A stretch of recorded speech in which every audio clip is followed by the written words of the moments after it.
Hi everyone, welcome to my channel. So in this video मैं discuss करने जा रहा हूँ documents required for the RRB ALP 2024 DV. So बहुत सारे जोन का जो डीवी शेड्यूल वो आ गया है। सो कुछ दिन बाद ही आपका डीवी है। सो डीवी से पहले ये वीडियो आप पूरा देख लो। ओके, सो ये वीडियो एकदम ए टू जेड आपका सब कुछ डाउट क्लियर करेगा। सो बिना कुछ देरी किए आगे बढ़ते हैं। सो फर्स्ट ऑफ ऑल देखते हैं कि क्या क्या डॉक्यूमेंट्स आपको ले जाना पड़ेगा। जैसे कि 10th सर्टिफिकेट एंड मार्कशीट ये लेकर जाना ही पड़ेगा। 12th सर्टिफिकेट एंड मार्कशीट अगर आपने 12th किया है तो ले जाना पड़ेगा, या फिर अगर आपने आईटीआई किया है यानी जो क्वालिफिकेशन सर्टिफिकेट है जिसने आईटीआई किया है वो आईटीआई वाला ले जाना, डिप्लोमा वाला डिप्लोमा ले जाना, और बीटेक सर्टिफिकेट एंड मार्कशीट ये बात याद रखना कि सर्टिफिकेट भी चाहिए एंड यानी जो डिग्री सर्टिफिकेट और पासिंग सर्टिफिकेट है वो भी चाहिए, एंड उसके साथ सेमेस्टर वाइज मार्कशीट भी चाहिए। ठीक है, let's talk about next point, caste certificate. So जिसने भी अप्लाई करने के टाइम पे कास्ट सर्टिफिकेट यूज़ किया था यानी रिजर्वेशन का फ़ायदा उठाया था, सो वो लोग अपना कास्ट सर्टिफिकेट सही फॉर्मेट में लेकर जाना। ओके, सो मैं आगे भी इसके बारे में बात करूँगा। उसके बाद है आधार कार्ड लेकर जाना, और जो एफिडेविट अगर कुछ एफिडेविट चाहिए तो एफिडेविट लेकर जाना, एंड मदर्स नेम, और एक इम्पॉर्टेंट जो है मदर्स नेम का एक डॉक्यूमेंट लेकर जाना। ठीक है, कहीं कहीं आरआरबी पे चेक करते हैं, कहीं कहीं आरआरबी पे नहीं चेक करते हैं, लेकिन फॉर सेफ साइड आप एक मदर्स नेम का डॉक्यूमेंट लेकर जाना। आपकी मम्मी का कोई डॉक्यूमेंट चाहिए वो नहीं है, आपका ऐसा कुछ डॉक्यूमेंट चाहिए जिसमें कि मम्मी का नाम लिखा हुआ है। ठीक है, अगर नहीं है तो आप एक एफिडेविट भी ले जाना, मतलब एक ही एफिडेविट में वहाँ पर मम्मी का नाम लिखवा कर लेकर जाना। ठीक है, ये आरआरबी के ऊपर डिपेंड करता है, कहीं कहीं आरआरबी मतलब मम्मी का नाम देखता है, कहीं कहीं आरआरबी नहीं देखते है। ठीक है, so next come to another important point, qualification certificate. So qualification certificate के बारे में कुछ डाउट मेरे पास आया था कि प्रोविजनल सर्टिफिकेट चलेगा कि नहीं। सो हाँ, provisional certificate is also accepted. Okay, accept हो जाता है। और एक बात, जो सेमिस्टर वाइज मार्कशीट भी लेकर जाना, ये याद करके लेकर जाना। ओके, और जो मतलब मार्कशीट के जो लास्ट जो मार्कशीट है ना, जो सेमिस्टर लास्ट सेमिस्टर का जो मार्कशीट है उसका जो पास आउट डेट है वो आपके जो एप्लीकेशन क्लोजिंग डेट से पहले का होना चाहिए। ठीक है, फिर आते हैं और एक इम्पॉर्टेंट पॉइंट जो कि है cast certificate. So for OBC NCL जो पुराना वाला सर्टिफिकेट जो आपने यूज़ किया है वो लेकर जाना, एंड एक नया वाला भी बनवा लेना। ओके, फॉर ओबीसी ईडब्ल्यूएस के लिए मेनली वोल्ट वाला ही चाहिए, वोल्ट वन नीडेड।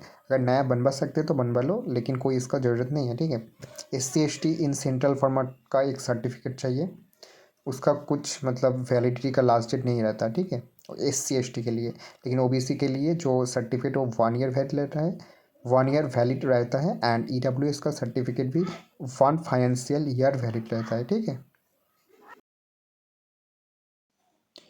ओके, आप बात करते हैं कि एफिडेविट। तो जिसको भी एफिडेविट चाहिए किसके लिए चाहिए, जैसे कि आपका नाम हो या फिर आपके पापा के नाम में छोटा सा भी अगर कुछ मिस्टेक है तो आप एफिडेविट करवा लेना। ठीक है, अगर आपके नाम में प्रॉब्लम है ना तो मैं सजेस्ट करूँगा कि आप फर्स्ट क्लास मजिस्ट्रेट से ही एफिडेविट करवा लें। ठीक है, नहीं तो मतलब कहीं कहीं पर ना ऐसा होता है कि वो नोटरी वाला एक्सेप्ट नहीं करता है फॉर नेम करेक्शन। ठीक है, और don't make any affidavit for other things. So other error, जैसे कि आपका जो रियल डॉक्यूमेंट है उसमें कुछ अलग लिखा हुआ है एंड आपने फॉर्म भरते टाइम कुछ अलग लिखा हुआ है। ठीक है, जैसे कि मतलब एक एग्जांपल, आपका जो पासिंग रेट है ना वो है 23rd of December। ठीक है, लेकिन आपने दिया 23rd of August। ठीक है, तो इसके लिए कोई भी एफिडेविट लेकर मत जाना। इसके लिए क्या करोगे कि वहाँ पर जाकर बोलोगे। ठीक है, डीवी वाले जो मैम या फिर सर रहेंगे वही सही करवा देंगे।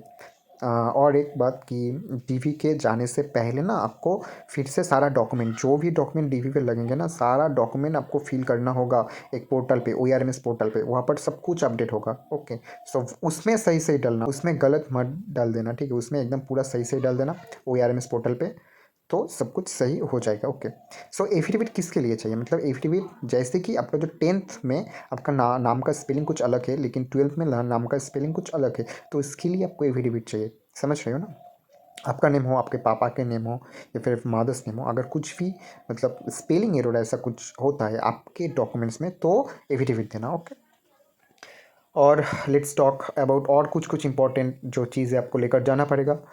6 passport size photo, 2 copy print of your DV admit card. DV से पहले एडमिट कार्ड भी आ जाएगा, 10 डेज़ पहले, 10-15 डेज़ पहले आ जाएगा। सो डीवी एडमिट कार्ड भी लेकर जाना, 2 कॉपी प्रिंट करके, 2 xerox of all the documents, 2 copy xerox करना सब डॉक्यूमेंट का, ठीक है। 2 कॉपी वापस लगेगा, सो मैं सजेस्ट करूँगा कि 3 या फिर 4 कॉपी करवा लेना। Keep your document safe. उसके पहले और एक पॉइंट था, try to correct public update your Aadhaar card. So आपका जो आधार कार्ड है, क्योंकि अभी भी टाइम है ना कुछ डीवी में, सो आपके जो आधार कार्ड में अगर थोड़ा सा भी प्रॉब्लम मतलब एरर है तो आप चाहो तो सही करवा लो, ओके। एफिडेविट के भरोसे मत रहो, अगर टाइम है तो सही करवा लो, okay. Next point, keep your document safe during travelling. So TV के पहले दिन ही पहुंच जाना वहाँ पर, अगर बहुत दूर से जा रहे हो तो पहले दिन ही पहुंच जाना। और ट्रेन में जाओगे तो नॉर्मली तो ट्रेन में ही जाओगे, तो आपका जो डॉक्यूमेंट है ना वो सेफ़ रखना, डॉक्यूमेंट वाला बैग अलग से रखना और वो एकदम सेफ़ रखना, ओके। फिल ORMS फॉर्म मैंने ये बता दिया है। Take good sleep after your DV, क्योंकि डीवी के बाद मेडिकल भी है। क्योंकि आफ्टर डीवी मतलब आज डीवी खत्म हुआ और कल ही मेडिकल होगा, सो डीवी के बाद एकदम अच्छे से स्लीप लेना, ओके। क्योंकि मेडिकल में मतलब आँख जो एकदम सही होना चाहिए। मेडिकल के बारे में मैं और एक वीडियो लेकर आऊँगा, फुल्ली बेस्ड ऑन मेडिकल, लेकिन एकदम सेफ रहना, ठीक है, ये वाला टिप्स। और हाँ, ORMS पोर्टल एकदम फिल करके ही जाना, मतलब जो एक फॉर्म टाइप होता है ऑनलाइन में, वो फिल करके जाना, डीवी के पहले ही फिल करके जाना। So congratulation to all of you जिसका भी सिलेक्शन हुआ है। सो जस्ट एक ही स्टेप बचा हुआ है, ठीक है, DV and medical. By the way इसमें कुछ डरने का कुछ नहीं है, ठीक है, एक बहुत ही सिंपल एंड स्मूथ प्रोसेस है। और जो लोग वहाँ पर रहते हैं ना बहुत ही ज़्यादा हेल्पफुल है। पहले ध्यान से सुनना कि वो लोग क्या कहने की कोशिश कर रहे हैं, ठीक है। मतलब पहले ही मतलब ऐसा कुछ दादागिरी मत दिखाना, सुनना, ठीक है, और उसके हिसाब से ही काम करना।